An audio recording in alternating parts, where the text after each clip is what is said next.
غدا النهارده سمك ورز. انا عارفه ان السمك مش محتاج افتكاسات ومش محتاج وصفات، بس الخلطه اللي انا بعمل بيها السمك انا كان لازم اقول لكم عليها. حقيقي هتدمنيها من النهارده، هتطلعي من الفيديو ده كل ما هتعملي سمك هتعملي الخلطه دي. هنعمل خلطه السمك من غير توم بشويه توابل، واقول لك كمان كام تركايه كده تطلع معاكي السمك لونه ذهبي وهش ومقرمش وكمان مش شارب زيت. اعملي لايك للفيديو، يلا نبتدي ونقول بسم الله. ده سمك بولتي فليه. الخلطة اللي هنعملها النهاردة هتنفع معايا في أي وصفة سمك وفي أي نوع سمك هنجهزه. يعني حلوة قوي في السمك المقلي وفي السمك المشوي اللي في الفرن السنجاري. أي وصفة سمك هنجهزها التتبيلة دي هتكون حلوة جدا فيه، هتديني نفس الطعم بتاعة التتبيلة اللي بالثوم الأصلية، ولكن دي ما فيهاش توم فمش هتتعب القولون، هتبقى مريحة جدا للناس اللي عندها القولون وبيتعبها من التوم ومن الكلام ده. فلا انسوا بقى من النهاردة. التتبيلة دي حلوة جدا ليكم وبعد كده هتعتمدوها، يعني انا عارفة ان انتوا هتخرجوا من الفيديو ده معتمدينها ان شاء الله. انا قطعت السمك 3 كده لان كانت القطعة كبيرة، ممكن بتيجي اصغر من كده مش بتحتاج تتقطع. بعد ما كنت غاسلة السمك وقطعته هجيب بولة وهضيف فيها شوية من الملح، وهضيف عليها كمان مية، وهضيف كمان عليها عصرة ليمونة. محلول النقع بتاع السمك دوت انسي بقى ان هو يكون فيه اي ريحة زفارة او اي زفارة فيه. يعني خلاص كده عصرة الليمونة دي حقيقي بتشيل اي ريحة زفارة في اي سمك، بدليل ان انت لما تسيبيها شوية هتلاقي المية بيضت، وده اللي انت هتشوفيه دلوقتي. بصوا المية ابيضت ازاي، كل الزفارة اللي في السمك بتطلع بقى، بتعمل ريمة فوق الوش كده، بتطلع بقى كل الزفارة بتطلع على الوش كده. هسيبه منقوع في المية دي شوية، يعني حوالي مثلا ساعة ولا حاجة، وهرجع اشطفه تاني كويس جدا، وساعتها هحس ان مفيش اي ريحة زفارة في السمك. هنبتدي بقى نجهز التتبيلة بتاعتنا. الاساسيات في تتبيلة السمك الثوم والكمون والكزبرة. انا معايا هنا ثوم بودر، ده اللي استخدمته بدل التوم العادي، هيكون اخف جدا ومفيش بقى مش هيتعب القولون ومش هتحسوا ان السمك معمول بتوم اصلا. معلقه كبيره من التوم البودر ومعلقه كبيره من الكمون والكزبره. هزود كمان شويه توابل كانت عباره عن بابريكا وكركم وزنجبيل، والزنجبيل هنا هيشيل لي اي ريحه زفاره من السمك، مش هحس ان انا اصلا كلت سمك خالص. هقلب بقى كل التوابل دي مع بعض. ممكن اعمل منها كمية واخليها وقت ما احتاجها تكون جاهزة، وممكن كمان اعملها في وقتها. اوقات كتير بعمل كمية كبيرة وبخليها وقت ما بكون هنتغدى سمك ولا حاجة، بطلع التتبيلة اتبل السمك، مش بياخد اي وقت خالص.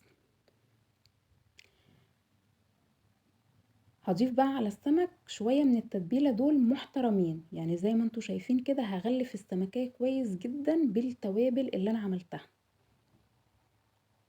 الشوية اللي اتبقوا دول بقى انا هشيلهم لمرة كمان. معايا بقى نص كوباية من عصير الليمون، يعني عصوري ليمون بقى زي ما انت عايزة، 3 ليمونات 4 ليمونات 5 ليمونات على قد ما تقدري اعصري ليمون على السمك. هغلف السمك كويس جدا بالتتبيلة دي بالشكل اللي انتوا شايفينه ده، والافضل ان هي تكون قبلها بيوم. لو مستعجلة عليها هسيبها ساعة كده ولا حاجة. يلا بقى نعمل رز السمك. في حلة وعلى النار وهضيف الزيت، اي زيت متواجد عندك او اي زيت انت حابة تستخدميه، يعني زيت ذرة زيت عباد اللي موجود عندك تقدري تستخدميه. ضفت عليهم كمان بصلتين كبار مفرومين في الكبة، والمعروف ان الرز بتاع السمك بيحب البصل كتير. هحمر البصل لحد لونه ما يكون اغمق من اللون الذهبي اللي احنا عارفينه. الرز بتاع السمك بيحب كمان البصل يكون لونه غامق شوية. ضفت كمان جزرية كبيرة مبشورة، وهضيف كمان طماطماية مبشورة، وهشوح بقى كل ده شوية حلوين كده مع بعض. في المرحلة دي انا كنت خليت النار متوسطة شوية، يعني علشان البصل كمان طعمه ما يمررش معايا. هضيف بقى التوابل بتاعتي، وكانت عبارة عن نص معلقة من الكمون ونص معلقة من البابريكا ونص معلقة من الكركم كمان. الكركم هنا هيفرق معايا في لون الرز.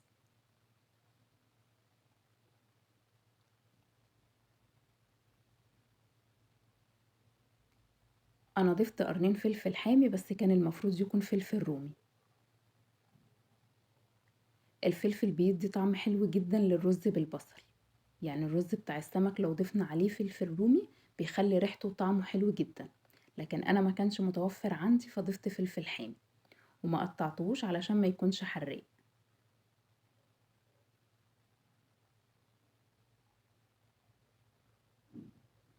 هضيف بقى كوبايتين من الرز المغسول وهقلبه كويس جدا.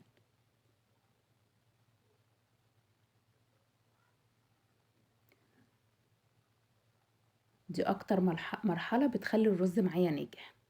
بعد ما بضيف الرز بعد ما بغسله بقلبه بقى في البصل والخضار شوية حلوين، يعني لحد ما يتشربوا اي سوائل، يعني احس ان هو مفهوش اي مية، ناشف كل اللي فيه، كل الخضار وكل الرز ناشف كده. ده اللي هيخلي الرز معايا مفلفل وما يعجنش خالص. هضيف بقى المية على الرز. مقدار المية كلنا عارفين، يعني مستوى المية بيكون اعلى من مستوى الرز بحوالي مثلا عقلة او عقلة ونص من الصباع. هنا بقى كنت عليت النار شوية، هخلي الرز عريان كده على نار عالية، يعني مش هغطيه ولا حاجة لحد ما مستوى المية يقل.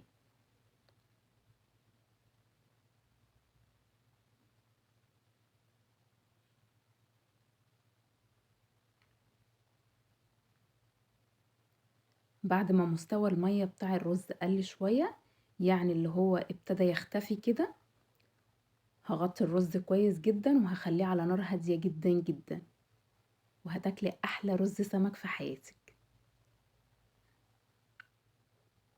يلا بقى نقلي السمك. هجهز الغلاف بتاع السمك، وكان عبارة عن كوبايتين دقيق ونص كوباية من النشا.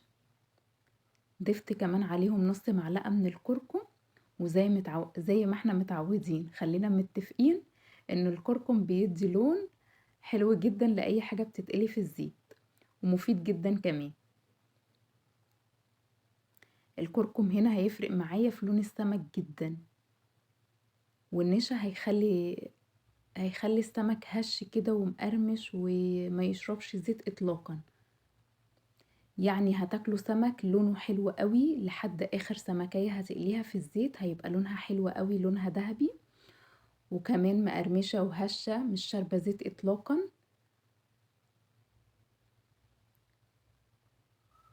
جربوا التركات ديت وانت بتعملي السمك، هتعجبك جدا.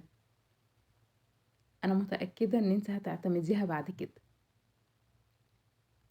الزيت كان سخن معايا وهبتدي انزل بالسمك في الزيت. النار اللي هقلي فيها السمك ما تكونش عالية قوي ولا منخفضة جدا، يعني تكون في الوسط. في ناس كتير لما بتيجي تقلي السمك بتقليه على الجنبين، يعني اللي هو كل جنب اخد لون وخلاص على كده. لا يا جماعة، لما تيجوا تقلوا السمك خلوا كل جنب ياخد لون، ونرجع نرجعه تاني على كل جنب مرتين تلاتة واحنا بنقليه، يعني تبقى ايدينا فيه كده. اول ما يبتدي يتحمر من جنب نحمره على الجنب التاني، نبتدي نرجعه تاني على نفس الجنب اللي اتحمر عليه، وهكذا لحد ما احس ان السمك ناشف تماما وناشف خالص مش شارب زيت. لون الكركم فرق معايا جدا في قلية السمك زي ما انتوا شايفين، والنشا كمان بيخليه هش جدا ومش شارب اي زيت. بس كده انا كنت خلصت السمك. عايزة اقول لكم ان طعم التتبيلة حلوة جدا جدا جدا، وانا متأكدة لو جربتوها بعد كده هتعتمدوها. الرز كمان مفلفل جدا ومش معجن اطلاقا، وطعمه حلو قوي قوي، واخد طعم الخضار وواخد طعم الرز وريحة البصل فيه، وطعمه كانت حلوة جدا حقيقي. جربوها وان شاء الله هتعجبكم.